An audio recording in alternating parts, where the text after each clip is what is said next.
ఢిల్లీ మద్యం పాలసీ కేసులో బెయిల్ కోరుతూ ఎమ్మెల్సీ కవిత ఢిల్లీ హైకోర్టును ఆశ్రయించారు. ఈ పిటిషన్పై కోర్టు నేడు విచారణ చేపట్టనుంది.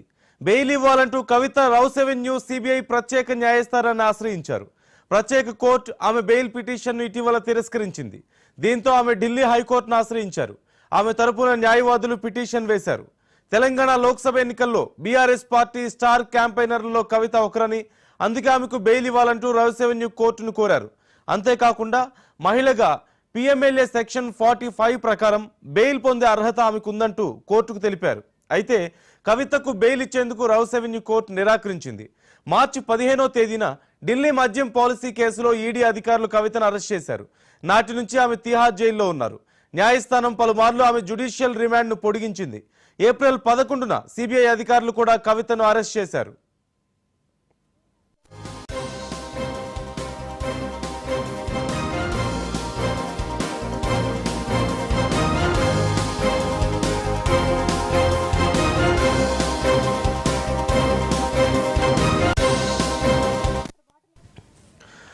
ఢిల్లీ మద్యం పాలసీ కేసులో బెయిల్ కోరుతూ ఎమ్మెల్సీ కవిత ఢిల్లీ హైకోర్టును ఆశ్రయించారు. ఈ పిటిషన్పై హైకోర్టు నేడు విచారణ చేపట్టనుంది. బెయిల్ ఇవ్వాలంటూ కవిత రౌస్ అవెన్యూ సిబిఐ ప్రత్యేక న్యాయస్థానాన్ని ఆశ్రయించారు. ప్రత్యేక కోర్టు ఆమె బెయిల్ పిటిషన్ ఇటీవల తిరస్కరించింది. దీంతో ఆమె ఢిల్లీ హైకోర్టును ఆశ్రయించారు. ఆమె తరపు న్యాయవాదులు ఇప్పటికే పిటిషన్ వేశారు. పూర్తి సమాచారం మా క్రైమ్ బ్యూరో చీఫ్ మధుని అడిగి తెలుసుకుందాం. మధు, కవిత పిటిషన్ కి సంబంధించి మరి సిబిఐ కానీ ఈడీ కానీ వారి వాదనలు ఎలా వినిపించే అవకాశం కనిపిస్తుంది? ఈ రోజు వాద ప్రతివాదనలకు సంబంధించి ఏమైనా డీటెయిల్స్ తెలుస్తున్నాయా? ఫర్దర్ గా ఈ కేసుకు సంబంధించి ప్రొసీడింగ్స్ ఎలా ఉండే అవకాశం ఉందంటారు? బెయిల్ మంజూరు చేయబోతున్నారా, బెయిల్ పిటిషన్ కొట్టివేయబోతున్నారా అనేది ఇప్పుడు చాలా కీలకమైనటువంటి పరిణామం. ఒకవేళ సిబిఐతో పాటు ఎన్ఫోర్స్మెంట్ డైరెక్టరేట్ నమోదు చేసినటువంటి కేసులు ఏవైతే ఉన్నాయో ఆ రెండు కేసులలో ఒక కేసు పైన బెయిల్ వచ్చినప్పటికీ రెండో కేసులో బెయిల్ రాకపోతే డెఫినెట్ గా ఆమె జైల్లోనే ఉండాలి.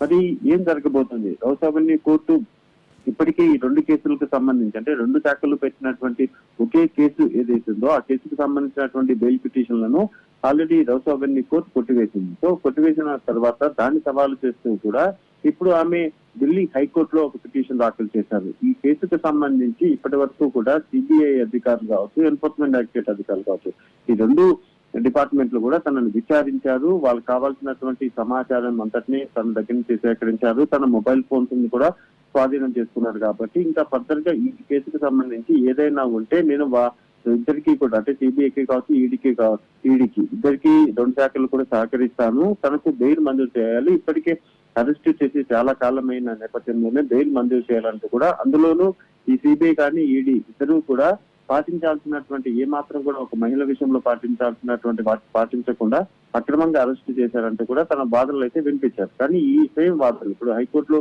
వినిపించబోతున్నటువంటి వాదనలను ఆల్రెడీ రౌస్ అవెన్యూ కోర్టులో వినిపించారు. అక్కడ కానీ ఆ వాదనలన్నింటినీ కూడా ఏకీభవించకుండా అక్కడ ఉన్నటువంటి రౌస్ అవెన్యూ కోర్టు ధర్మాసనం అయితే కొట్టివేసింది. ఇప్పుడు మళ్ళీ దాన్ని సవాల్ చేస్తూ కూడా హైకోర్టుకు వెళ్లారు. కాబట్టి ఇక హైకోర్టు ఎటువంటి ఆర్డర్ ఇవ్వబోతుంది అని చూడాలి. ఒకవేళ కండిషన్స్ తో కూడుకున్నటువంటి బెయిల్ అంటే ఇప్పటికే అరెస్ట్ చేసి చాలా కాలం అయింది కాబట్టి కండిషన్స్ తో కూడుకున్నటువంటి బెయిల్ మంజూరు చేసే అవకాశం కూడా ఉంది. కానీ అది అంత కన్ఫామ్ గా బెయిల్ వస్తుంది అని అయితే చెప్పలేదు. ఎందుకు అంటే ఈ కేసు పైన ఇంకా విచారణ జరుగుతుంది కాబట్టి సిబిఐ అధికారులు, ఈడీ అధికారులు కూడా తమ తరపున ఉన్నటువంటి అబ్జెక్షన్ ఏదైతే ఉంటుందో దాన్ని కూడా కోర్టు ముందు పెడతారు. ఈ కేసులో ఇప్పుడు కవితకు బెయిల్ ఇస్తే డెఫినెట్ గా కేసుకు సంబంధించినటువంటి విచారణ పైన ప్రభావం పడుతుంది. కాబట్టి బెయిల్ మంజూరు చేయవద్దు అని వాళ్ళు కూడా తమ వాదనలు వినిపించే అవకాశం ఉంది. ఆల్రెడీ ఈ కేసులో ఇప్పటికే మనం చూసుకుంటే మాత్రము ఢిల్లీలో ఉన్నటువంటి కేజ్రీవాల్ కావచ్చు, ఇంకా మిగిలిన అందరి చుట్టూ కూడా ఈ కేసు తిరుగుతూనే ఉంది. ఇలా తిరుగుతున్నటువంటి ఈ నేపథ్యంలోనే ఈ కేసు పైన కవిత బయటకు వస్తే మాత్రం డెఫినెట్ గా